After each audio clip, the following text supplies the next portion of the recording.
A growing scandal involving Prince Harry and his last remaining genuine charity project, the Invictus Games. But is it really a charity project at all? This is the very reason why everyone who originally worked on and set up Invictus no longer works there.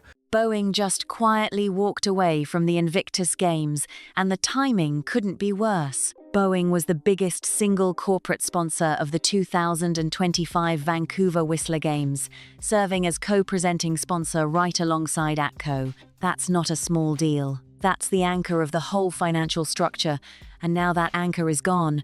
Boeing's contract expired, and they chose not to come back. Here's why that hits different right now. Birmingham is gearing up to host the 2027 Games, and they've only locked in 11 anonymous sponsors, pulling in an estimated £4 million combined. Compare that to Vancouver, which had Boeing as the headline name plus 44 corporate partners total. That's not a slow decline, that's a cliff drop. The person breaking this story is Paula Froelich on News Nation, alongside Dan Wootton's broadcast this week. Froelich isn't new to this. She's a former New York Post columnist with 3 decades of investigative work under her belt. She's been digging through the Invictus Games Foundation's UK Charity Commission filings, the Vancouver Whistler Games Corporation tax documents, and the licensing arrangement connecting all of it. It's looking more and more like a scandal hiding in plain sight that the mainstream media don't want to go near. His past notes to a Daily Mail reporter were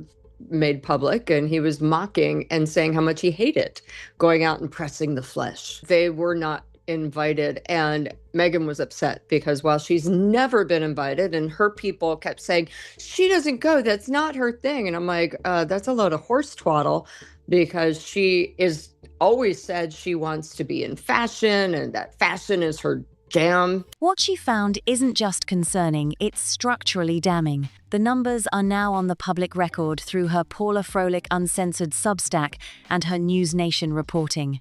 And the picture they paint? It's not pretty. The independent commentary world isn't just talking anymore. They're calling for action. A well-known royal commentary network publicly called for a boycott against the remaining Invictus sponsors, including Boeing in its earlier role and American Airlines. The framing? That the Invictus Games is a scam where veterans are being used as PR props while the real money flows toward privately funded trips, lavish Sussex accommodations, and a Meghan Markle merchandising layer that operates around the Games rather than for the veterans. And it's not just one voice saying it. Another royal commentary platform backed this up with a sharp observation: everyone who originally built and set up Invictus no longer works there. These aren't random departures. This is the very reason why everyone who originally worked on and set up Invictus no longer works there. Since leaving the royal fold, the foundation has become a cash cow for Harry and Meghan, and no doubt some others who are involved. It's all bubbling to the surface. They reflect the collective judgment of the original team that the foundation, under its current leadership, is no longer what it was created to be. Since the Sussexes stepped back from royal duties in 2020, the foundation has, in this framing, become a cash machine for Harry, Meghan, and a tight circle of associated figures. Now here's where the numbers get wild. Paula Froelich's forensic accounting puts hard figures behind what commentators had already spotted. The 2025 Vancouver Whistler Games hosted 543 wounded veterans from 23 countries with a total budget of $63.2 million Canadian. That's $118,352 per competitor. Compare that to the US Warrior Games, which runs on roughly $2 million a year. The German equivalent, about $200,000 for nearly half as many participants. The Invictus Games is spending at a completely different level than its closest comparisons, with results that don't come close to justifying that gap. Now, here's where things get really uncomfortable, because this isn't just about bad optics. This is about where the money actually went. $30 million Canadian taxpayer dollars funded half of the Vancouver Games. One commentator, Rachel of the Curious Pilot channel, ran the alternative numbers, and what she found is striking. It's looking more and more like a scandal hiding in plain sight that the mainstream media don't want to go near. That same money could have gone toward thousands of prosthetic legs, hundreds of exoskeletons, tens of thousands of wheelchairs, accessible vehicle conversions, mental health therapy at scale, physiotherapy, service dogs, and home accessibility modifications. Real, life-changing support for the very veterans the Games claim to champion.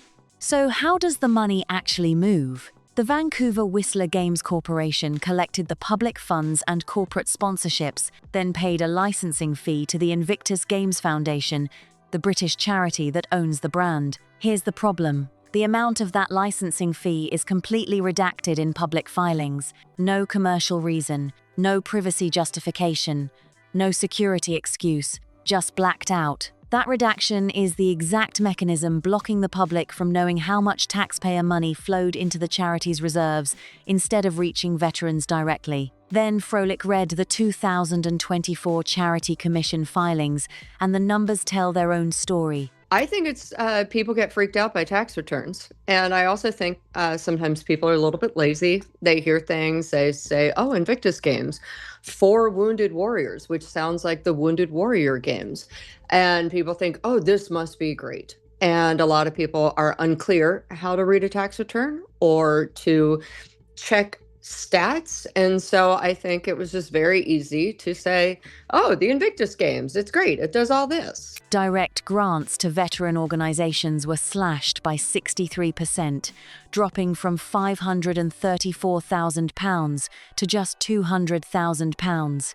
In that same year, foundation income jumped 41%. A new 6-figure executive position was created. Cash reserves climbed to £2.3 million. The highest paid staffer took home between £120,000 and £130,000 annually. Legal fees exploded from £45,000 to £155,000 with zero explanation, and deferred income. It ballooned from £431,000 to £1.799 million, a fourfold increase. The deeper you dig into these filings, the stranger it gets. An American for-profit company called Dunes LLC, with no description of purpose listed anywhere, received nearly £30,000 in 2023, then nothing in 2024.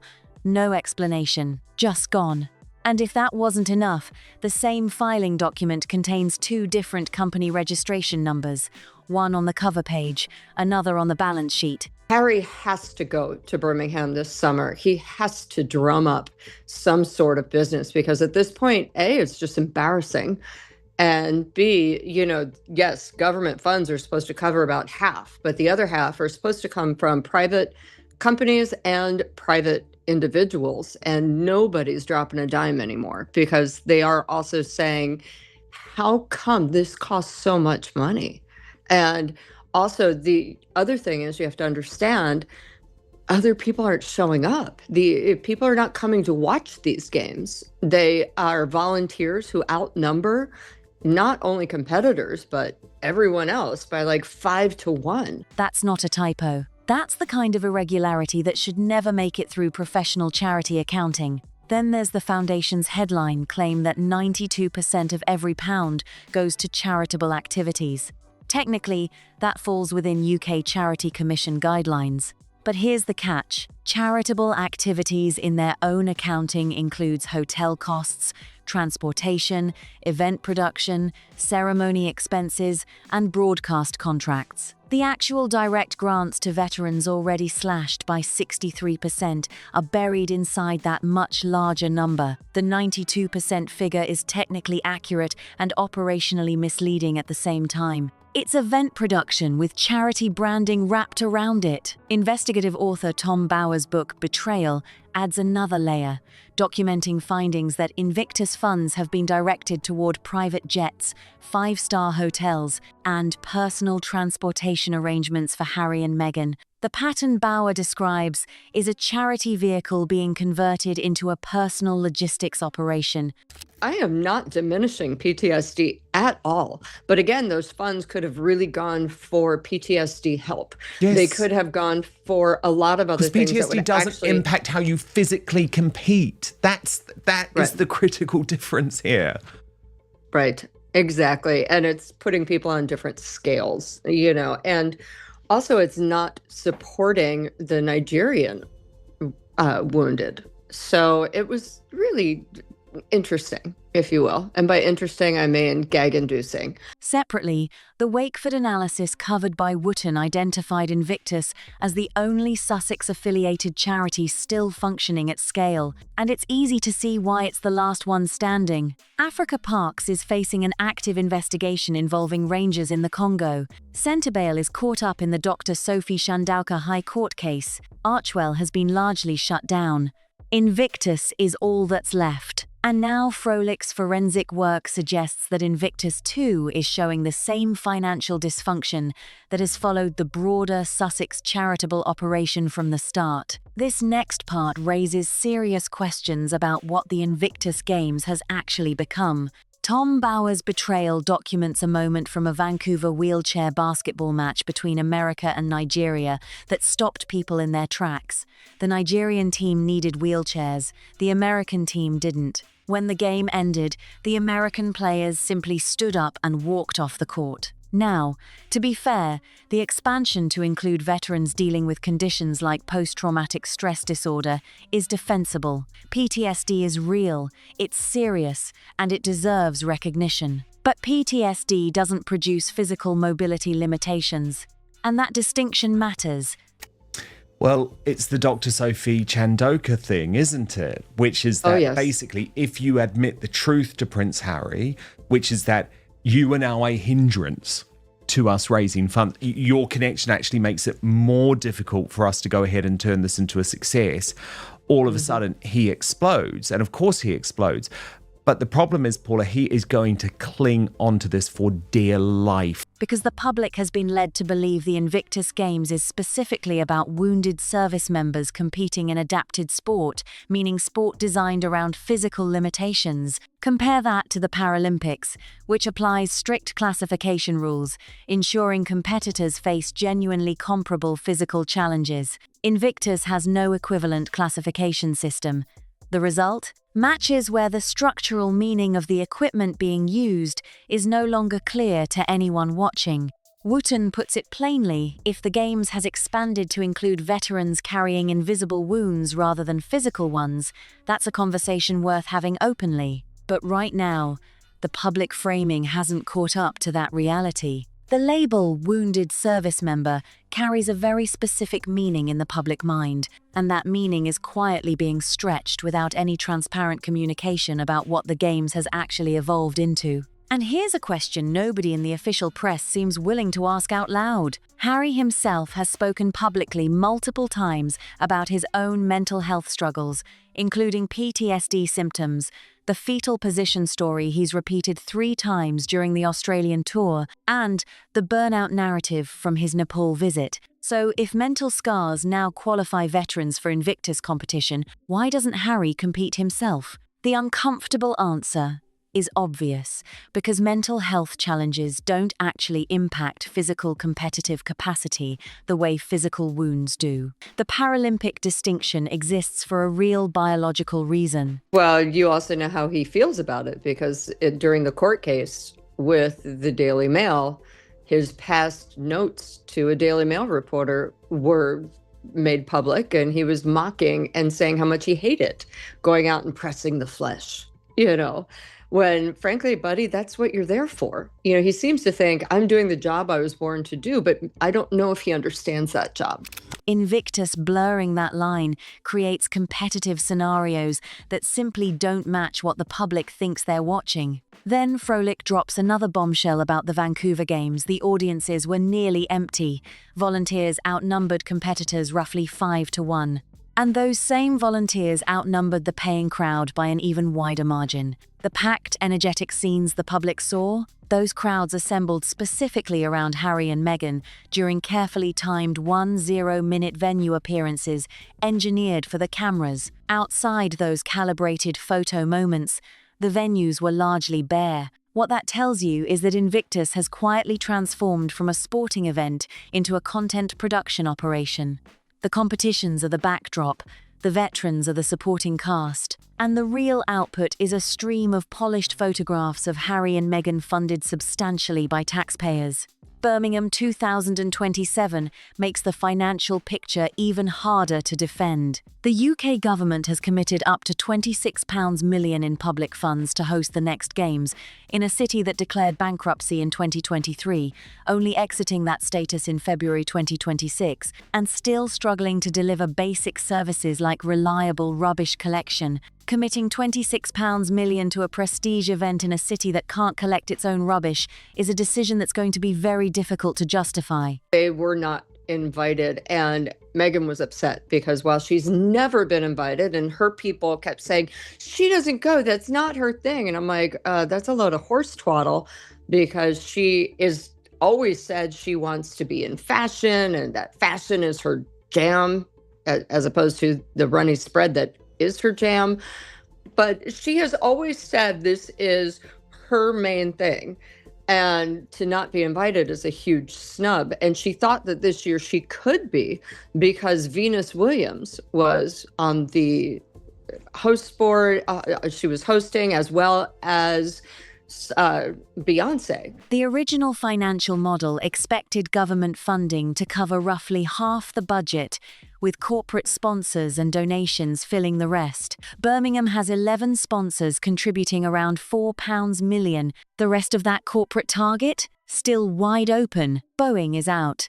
American Airlines has been hit with public boycott calls from independent commentary channels, and the corporate pipeline that was supposed to fund half the Birmingham Games is running dangerously empty. But the money problem is only part of the story. Froelich has separately reported through News Nation that headhunters recruiting senior marketing leadership for both the Birmingham Games and the foundation have been hitting a wall. Qualified candidates are turning the roles down the moment they find out Harry is involved. At least one declining candidate said it plainly her professional reputation was on the line, and she wasn't willing to attach it to the Sussex public profile. Senior marketing leadership is the exact function that drives sponsorship. Being unable to fill that role with 1 year to go is a serious operational red flag. Then there's Harry's own documented attitude toward fundraising, and this part is revealing. Notes Harry sent to a Daily Mail reporter, made public through the discovery process in his litigation, contained his own expressed distaste for what he called having to press the flesh, meaning the relationship-building work that fundraising actually requires. That's not a minor detail. Fundraising isn't a side task for charity leadership, it's the whole job. The role of a charity figurehead exists specifically to attract attention and convert it into financial support for the people the charity serves. She's never gone because she's never been invited, first of all. Second of all, she really thought she was going to be this year. And of course, with her thing with one-off, shilling trauma closet, she would absolutely love to shill the Met Gala look, right? Met Gala look for less, Met Gala look in general, whatnot. But it wasn't going to happen. Given Princess Diana went to the Met Gala. Oh, do you know what I mean? 100%. It's like that would very much have suited a narrative. Yeah. We all know all Anna wants is Catherine. Harry's documented resistance to that core function is itself a structural problem for the organization. He has publicly framed himself most recently through his Kyiv Security Forum statement as someone doing exactly what he was born to do. But the documented private record tells a different story, and that contradiction is precisely what Froelich and other commentators are now identifying as the central issue inside Invictus. Wotton's full-time job framing makes the numbers even harder to ignore. Harry has no other active professional employment right now. The better-up Chief Impact Officer role ended without a replacement. The Spotify deal ended after one podcast season. The Netflix relationship has contracted significantly. Public speaking fees have dropped from a projected $1 million per appearance down to approximately $50,000. By any honest assessment, Invictus is Harry's full-time occupation, and against a £26 million UK taxpayer commitment, his full-time professional output has produced approximately £4 million in corporate sponsorship over an extended preparation period. That gap isn't a minor shortfall. It's a structural disproportion that raises direct questions about the value being delivered against the public investment. The internal staffing picture adds one final layer. 2 senior figures at Invictus Games Canada were either removed or resigned during the Vancouver Whistler preparations over operational disagreements with Harry. He then replaced them with his own people. That's the same pattern that has now been documented across every Sussex-affiliated charitable operation, and it keeps showing up. When people challenge Harry, they get removed. When people agree with Harry, they stay. The result is exactly the kind of operational dysfunction that's now showing up directly in the financial filings. Froelic's reporting reveals that insiders at the Invictus Foundation are quietly trying to hold the structure together long enough to get through the Birmingham Games before the real tensions break into the open. Some of those insiders are genuinely dedicated people doing good work, and they're frustrated by what they're witnessing. They want the games staged successfully, after which they say they'll be ready to speak more freely. Meanwhile, the Met Gala story added a whole new layer to the Sussex social picture. Froelich broke it on April 1st, ahead of confirmation that Meghan was not invited to the 2026 Met Gala. Sussex-friendly outlets like Town and Country and Harper's Bazaar tried to spin the absence, pointing to a Nobu lunch and a Chicago First Communion event as explanations. But the operational reality, confirmed by both Froelich and Wootton through separate sourcing, is straightforward. The household simply was not invited. Meghan had reportedly believed an invitation might come this year because Venus Williams was on the host board alongside Beyoncé.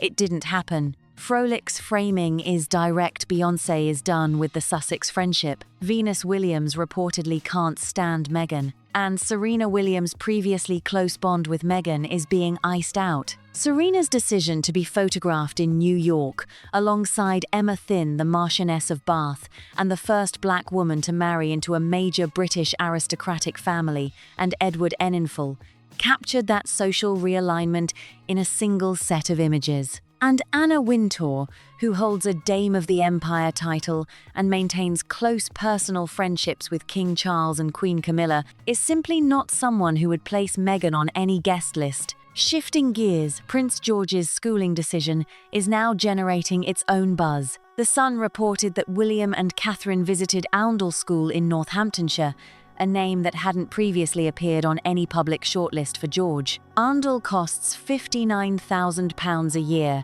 was founded in 1556, and counts among its alumni Iron Maiden frontman Bruce Dickinson, who was reportedly removed in the 1970s for an incident involving the headmaster's dinner that we'll leave to your imagination alongside scientist Richard Dawkins, the England rugby curry brothers Ben and Tom, and BBC correspondent Damien Grammaticas.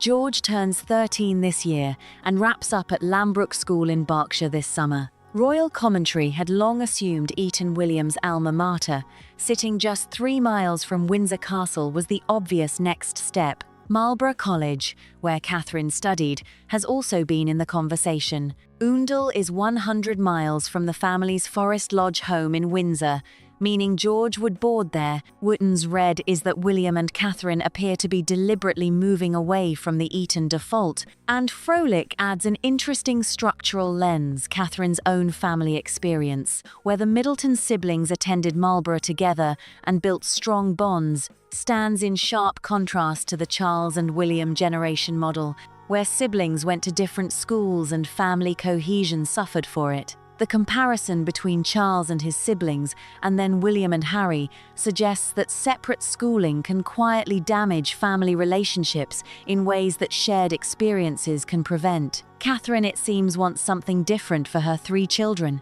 Here's the thing, all of these stories aren't separate headlines. They're all pieces of the same picture. Boeing walking away from Invictus, the wheelchair basketball moment, the financial filing irregularities, the Birmingham sponsorship gap, senior candidates refusing to take the jobs, the Met Gala non-invitation, the Cambridge children's schooling decisions.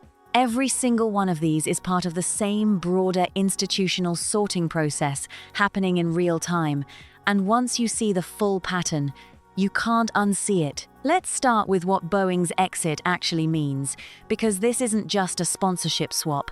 Boeing doesn't make emotional decisions. This is a corporation that operates on long-time horizons, careful reputational strategy, and deep institutional calculation. When a company of that standing looks at its association with the Invictus Games and concludes that walking away is the cleaner option, that is a signal, not just a business update, a signal. And in the corporate world, when Boeing moves, others watch and follow. The Birmingham 2027 sponsorship target was already a serious challenge. With Boeing out, it has shifted from difficult to structurally close to impossible. And let's be clear about what Birmingham is walking into. This is a city that declared bankruptcy in 2023 and only exited that status in February 2026. A city still struggling to deliver basic public services, including something as fundamental as reliable rubbish collection. And yet £26 million in UK taxpayer money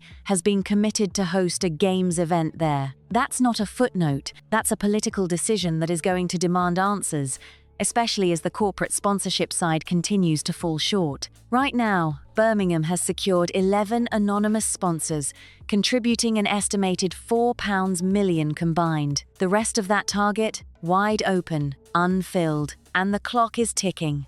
Then there's the staffing crisis that nobody in the mainstream press wants to talk about. Headhunters have been approaching senior marketing candidates for the Birmingham Games, and the foundation and those candidates are saying no once they find out Harry is attached to the project. At least one declining candidate was direct about it. Her professional reputation mattered to her, and she wasn't willing to put it on the line by associating with the Sussex public profile. Senior marketing leadership isn't a background function, it is the engine that drives sponsorship acquisition.